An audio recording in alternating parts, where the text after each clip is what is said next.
Hi babies, welcome back to your home parce que vous êtes ici chez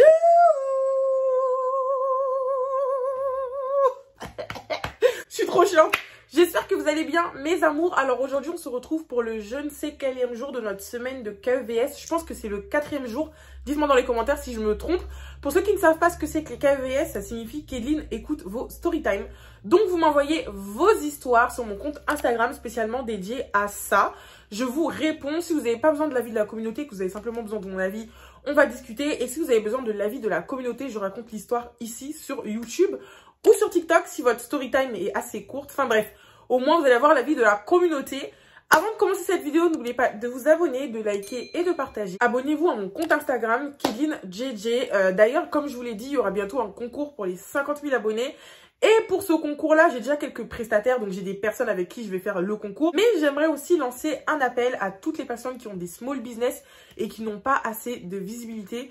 Franchement, je sais pas pourquoi, mais ces temps-ci, j'ai envie d'aider. J'ai envie d'aider les petits créateurs. Je mets petits parce qu'ils n'ont pas assez de visibilité. J'ai envie de vous aider, les gars. Donc, si ça vous intéresse de faire un concours avec moi pour faire gagner des prestations à mes abonnés, n'hésitez pas à m'envoyer un mail à kelin.pro@gmail.com. Je pense que je vais vous l'écrire juste là. Et je vais aussi le mettre dans la description. Donc, si vous êtes intéressé, n'hésitez pas. Je vais commencer la vidéo, mais d'abord, j'aimerais bien que vous puissiez me cheb dans les commentaires. Parce que vous savez déjà, moi, j'aime bien qu'on me cheb. J'aime bien qu'on me cheb. Dites-moi comment vous trouvez ma perruque, mes amours. Je vais pas vous en parler maintenant. La vidéo sortira demain sur l'installation de cette perruque. Mais est-ce que vous aimez bien? Est-ce que vous trouvez que je suis mimi là? Moi, j'aime beaucoup. Regardez la customisation, s'il vous plaît. Enfin bref, elle est incroyable. Je vais pas beaucoup parler encore une fois dans cette introduction. On va directement passer à la vidéo d'aujourd'hui. Alors l'intro elle a été assez joyeuse, mais il faut savoir que l'histoire d'aujourd'hui ne l'est pas tellement. Bon, c'est pas une histoire super triste quand même, mais moi c'est une histoire qui m'a choquée parce que j'ai jamais été confrontée à ce genre de story time, d'accord? Donc je compte sur vous mes amours pour être super respectueux. Il y a des sujets que je vais aborder dans la vidéo, des sujets assez sensibles, ok? Donc j'aimerais que vous ne puissiez pas juger dans les commentaires, ne jugez pas s'il vous plaît. De toute façon je vous connais déjà, j'ai une communauté assez bienveillante. Je compte sur vous du coup pour rester respectueux dans les commentaires. J'aimerais aussi préciser qu'il y a certains mots que je vais biper. Vous connaissez déjà YouTube et son ordinateur, ils aiment bien couper la monétisation des gens pour rien. Donc je vais biper certains mots pour pas me faire démonétiser et aussi pour pas que la vidéo passe à la trappe. Voilà, au moins vous savez. Donc la storytime d'aujourd'hui, c'est l'histoire d'une abonnée qu'on va appeler Kelly. Elle a 26 ans. Vous savez, ça me fait toujours plaisir d'avoir des abonnés plus âgés que moi qui me suivent. Genre la dernière fois, j'étais en train de regarder mon algorithme et tout. Il y a des personnes qui ont plus de 30 ans qui regardent mes vidéos. Franchement, ça me fait trop plaisir. Enfin bref. Donc elle a 26 ans, elle a des frères et sœurs et je vais vous parler un peu de son adolescence parce que ça a pas toujours été facile pour elle.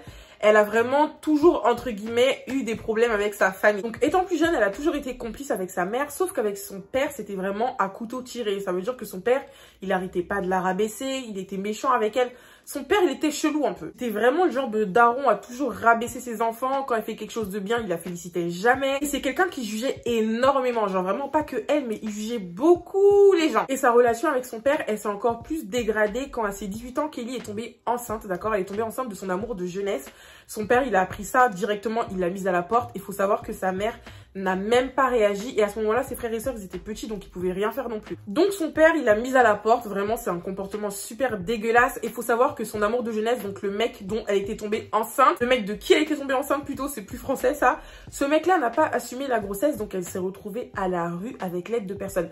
Les mecs qui font des trucs comme ça, j'espère que vous allez avoir des grosses diarrhées toute votre vie. C'est tout ce que vous méritez. Voilà, bisous. Quand elle était dans cette situation-là, franchement, elle a longtemps galéré. Elle est passée de foyer en foyer, donc des foyers pour jeunes mamans. Elle m'a dit, il me semble, je connais pas du tout, je connaissais pas avant qu'elle m'en parle. Elle a galéré avant qu'elle trouve un petit job et elle a pu se prendre son appartement pour elle et son petit garçon, parce que c'est un petit garçon qu'elle a eu. Donc elle a pris son appartement, elle vivait sa petite vie tranquille avec son fils, mais les relations avec ses parents et sa famille n'étaient toujours pas au beau fixe, parce que depuis que son père l'avait virée de la maison, elle avait toujours pas parlé avec sa mère, parce que sa mère, du coup, elle a pensé qu'elle était complice, parce que tu peux pas me voir me faire virer de la maison par mon père et ne pas réagir. Donc elle avait du mal à pardonner ça à sa mère. Et son père, de toute façon, les relations, c'était mort. Franchement, elle pouvait plus parler avec lui, elle voulait plus du tout entendre parler de lui. Comme je vous l'ai dit, elle avait un taf, mais son travail ne lui rapportait pas assez pour vivre convenablement avec son fils. Elle arrivait à vivre, mais c'était compliqué de joindre les deux bouts à la fin du mois. Donc, elle cherchait un peu d'autres alternatives pour pouvoir se faire plus de sous. Donc, attention, c'est maintenant qu'on va parler d'un sujet assez sensible et délicat. Donc, je compte sur vous, comme je vous l'ai dit au début, pour rester respectueux dans les commentaires, même si vous êtes d'accord ou non avec ce qu'elle fait, que vous ayez vos croyances ou non, tout ce que je vous demande, c'est de la respecter dans les commentaires, c'est tout. Bref, elle cherchait un moyen de se faire plus de sous et elle avait une copine à elle qu'elle a rencontrée au lycée. Elle voyait tout le temps que sa copine était dans des pays étrangers, elle voyait que sa copine était dans des grands restos, dans des grands hôtels, enfin bref, sa copine vivait sa best life. Et elle est partie lui parler en mode, ma chérie, écoute, moi, voilà ce qui se passe là avec mon fils et tout, c'est compliqué pour moi, il n'y a personne qui m'aide, je suis toute seule à élever mon enfant, c'est galère. Toi, qu'est-ce que tu fais dans la vie pour vivre aussi bien? Qu'est-ce que tu fais pour avoir un train de vie aussi correct? Elle a posé la question à sa pote elle était assez évasive sur le sujet, enfin elle lui disait oui, je fais des petits jobs par-ci par-là, mais elle comprenait très bien que c'était pas des petits jobs par-ci par-là, parce que de un, elle avait jamais vu sa pote travailler dans un travail normal, je vais mis un normal entre guillemets, vous allez comprendre pourquoi, mais elle s'est dit, mais enfin tu me dis pas la vérité s'il te plaît, là tu vois que je suis en train de galérer, dis-moi réellement ce que tu fais dans la vie. Sa pote elle a hésité, et elle a fini par lui dire, écoute, moi je vais être transparente avec toi, que tu me juges ou non, voilà, je suis S. Au moment où sa pote elle lui a dit ça, franchement, Kelly elle était pas très choquée parce qu'elle voyait très bien que tu peux pas faire des petits jobs, je mets bien petits jobs entre guillemets parce qu'il n'y a pas de saut métier, ok.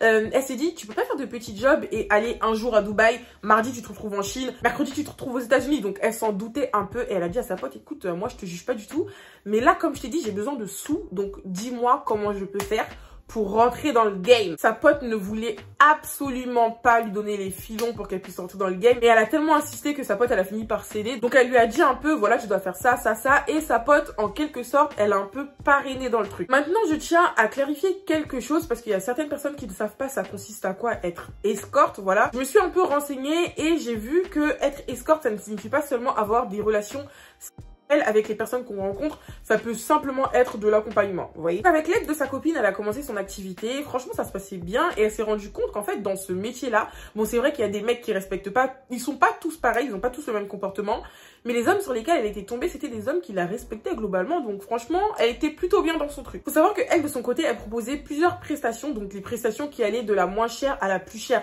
La moins chère, c'était vraiment des trucs basiques, pas forcément des relations, mais des trucs super simples. Et la plus chère, c'était genre la prestation plus si affinité, si vous voyez ce que je veux dire. Donc pour pouvoir accéder à toutes ces prestations-là, il y avait un site internet. Donc elle recevait des messages sur internet avec des personnes qui ne venaient pas, bien évidemment, avec leur vraie identité. Même elle n'utilisait pas son vrai nom. Le site internet, je ne vais pas vous le donner. Moi-même, je ne sais pas c'est quoi, elle n'a pas voulu me dire. Je ne veux même pas savoir, ok? On va juste rester sur l'idée que pour pouvoir accéder à ces prestations et à elle, il prenait rendez-vous sur des sites internet. Donc un jour, elle était chez elle tranquillement en train de s'occuper de son fils. Et elle a reçu une notification donc sur le site internet en question et c'était une notification d'un homme qui voulait réserver une prestation. Il avait choisi la presta la plus chère, donc je vous dis même pas à quel point dans son cœur à ce moment-là elle était super contente parce que ces prestations-là elle les avait rarement et c'était des prestations de nuit. Elle de base elle était pas très à l'aise avec les nuits mais elle s'est dit là écoute la prestation elle était à 2500 €. Je sais que ça peut choquer pour une seule nuit, je sais qu'il y a certaines personnes qui seront choquées dans les commentaires parce que c'est quand même le salaire c'est un salaire très conséquent, c'est même pas le SMIC. 2500 €, c'est vraiment quelque chose. Bref, elle était trop contente, elle a décidé d'aller dans la conversation avec cette personne-là et ils ont commencé à discuter, échanger. Elle a fixé toutes ses conditions à elle, donc elle a décidé l'hôtel où elle voulait qu'il soit, elle a décidé le restaurant où elle voulait aller manger. Enfin bref, le mec il était open sur tout. Je tiens à préciser que quand lui et elle ils ont discuté, c'était des échanges par message, d'accord? Elle n'a jamais entendu sa voix. Et ça, c'est un détail très important. Quand ils ont discuté, ils se sont mis d'accord sur tous les points, bien évidemment. Le mec, il était d'accord. Elle aussi, elle était d'accord. Il faut savoir que, bon, la plupart du temps, normalement, dans les contrats d'escorting, je sais pas si on dit escorting, je sais pas si ça se dit, mais il faut que les deux parties soient quand même consentantes, même si parfois il y a des dérives et il y a des jeunes femmes qui se font abuser. Mais bref, là, ils étaient tous les deux d'accord. Il avait réservé l'hôtel, donc un hôtel 5 étoiles. Je ne dirais pas la ville, je ne dirais pas l'hôtel non plus. Mais franchement, c'était un truc super pas mal. Elle m'a montré des photos incroyables. Donc, le jour J arrive et elle reçoit un message du mec sur le site internet en question. Et il lui a dit, écoute, j'ai déjà tout géré pour l'hôtel, j'ai déjà tout booké. Ce serait mieux que tu y ailles avant moi pour pas qu'on puisse nous voir ensemble tous les deux. J'ai déjà prévenu la réception que tu viendras. Donc quand tu arrives, tu as juste à leur donner ton pseudo, donc le pseudo qu'elle utilisait sur le site en question. Et ils te diront directement c'est quelle chambre, tout ça. Donc elle se prépare, elle va à l'hôtel, elle donne son pseudo. Il lui indique le numéro de la chambre et elle monte directement là-bas en attendant le monsieur en question. Et là les gars, écoutez bien, parce que c'est à partir de ce moment-là que moi dans l'histoire j'ai été dépassée. Genre vraiment, Ça m'a choquée. Bref, elle monte dans la chambre, elle s'installe, elle voit que 5 minutes plus tard, le mec n'est toujours pas là. 10 minutes plus tard, il est toujours pas là. 15 minutes plus tard, il est toujours pas là. Et c'est au bout de 20 minutes qu'elle reçoit un message de lui en lui disant « J'arrive ». Après avoir reçu ce message-là, elle était un peu rassurée parce qu'elle s'est dit « Bon, 20 minutes, ça fait quand même beaucoup. J'espère qu'on m'a pas douillé. C'est quand même une prestation qui coûte cher. Je me suis libérée, j'ai libéré mon temps. J'espère que c'est pas un faux plan. » Bref, son cœur s'était un peu apaisé. 10 minutes après avoir reçu le message, elle entend que ça toque à la porte. Les gars, écoutez bien. Ça toque à la porte, donc elle se lève pour aller ouvrir. Et quand elle ouvre la porte, elle tombe nez à nez avec son père. Donc quand elle l'a vu, les deux se sont regardés. Ils étaient tous les deux choqués. Elle est directement retournée dans la chambre. Elle a pris toutes ses affaires et elle voulait partir parce qu'elle s'est dit, mais attends, le mec avec qui j'avais rendez-vous, c'est mon père. Elle était dépassée. Et depuis que son père l'avait mise à la porte quand elle est tombée enceinte, elle et lui n'avaient plus eu aucun contact. Donc raison de plus. En fait, c'était un choc pour elle. Donc, elle a regroupé toutes ses affaires et elle voulait partir. Au moment où elle est sortie de la chambre, son père l'a attrapée par le bras. Excusez-moi, je me suis fait mal. Je me suis dit, pourquoi je m'excuse? C'est mon bras. Son père l'a attrapée par le bras et il lui a dit, écoute-moi très bien. Si tu en parles à quelqu'un, je dirais à tout le monde ce que tu fais actuellement. Parce qu'il faut savoir que la seule personne qui savait qu'elle était escorte, c'était sa pote. Elle a vraiment pas ébruité le truc. Personne ne savait qu'elle faisait ce métier-là. Son père, il a commencé à la menacer. Si tu le dis à quelqu'un, faut savoir que moi aussi, je vais dire que tu fais ça. Et si tu fais l'erreur d'en parler à ta mère, sache que moi, je me suis... Les gars, je sais pas si vous vous rendez compte. En fait, ça s'est tellement passé vite qu'elle entendait son père, mais elle se disait, mais attends, mais déjà, qu'est-ce qu'il fait là? Et il ose me menacer alors que depuis, on se parle plus. Enfin, elle était choquée, elle était troublée, elle savait pas quoi penser. Elle a dégagé son bras de la main de son père et elle est partie en courant. Donc, en rentrant chez elle, elle était paniquée, elle savait pas quoi faire. Il y a personne avec qui elle pouvait en parler à part sa pote, mais elle va pas dire à sa pote que je suis tombée sur mon père qui cherche des escortes. Enfin bref, c'était un peu gênant pour elle. Elle savait pas quoi faire et quand elle est rentrée, elle a reçu plein d'appels et de messages de son père qui continuait à la menacer en mode si t'en parles, tu vas voir ce que je vais faire, tout ça, tout ça. Et à ce moment-là où je vous parle actuellement, les gars, elle n'en a parlé à personne. Du coup, à part moi, elle est venue me raconter la story time pour avoir votre avis. Mais elle ne sait pas ce qu'elle doit faire. Là, c'est la fin de la story time, les gars. C'était assez rapide, mais c'est une histoire assez conséquente quand même. Je vais vous donner mon avis parce qu'il y a pas mal de choses qui m'énervent ici. Bien évidemment, vous pouvez aussi me donner vos avis dans les commentaires. C'est quand même le but de la vidéo. Mais je vais vous donner le mien avant de lire vos avis à vous. Alors, premièrement, pour moi, je vais absolument pas la juger, d'accord? Parfois, quand on est désespéré, il y a des choses qu'on fait. Peut-être pas des choses bien, ok? Mais de toute façon, on n'est pas là pour la juger. Oui, t'aurais jamais dû faire ce métier-là, nanana. Vraiment pas là pour ça. Là, franchement, la seule personne dont je vais parler, c'est son père. Je vais également pas juger son père pour le fait d'avoir contacté une escorte. Mais la chose sur laquelle je vais attaquer son père, moi, c'est que dans le début de la story time, elle m'a dit que son père, il était toujours dans le jugement. Mais genre vraiment avec tout le monde. Donc je pars du principe où, si t'es quelqu'un qui juge tout le monde, excuse-moi, mais tu dois être parfait. Ah, je suis désolée, tu peux pas te permettre de juger les gens, alors que toi aussi, tu fais des dingueries par derrière. Donc rien que sur ça, son père, je lui lance un gros pic. Je suis désolée, mais quand tu attaques quelqu'un, essaie au moins d'être irréprochable. Donc rien que le fait que son père, il ait contacté une escorte, alors qu'il est en couple avec sa mère, enfin les deux sont mariés, quoi. Pour moi, c'est quelque chose de très très grave. Elle encore, elle fait son délire d'escorte, elle est célibataire, vas-y, y a pas de souci, elle fait ce qu'elle veut de sa vie, même si bon, je suis croyante, je suis pas censée dire ce genre de choses-là, mais aussi ma croyance m'interdit de juger les gens pour ne pas être jugée, donc je vais pas la juger.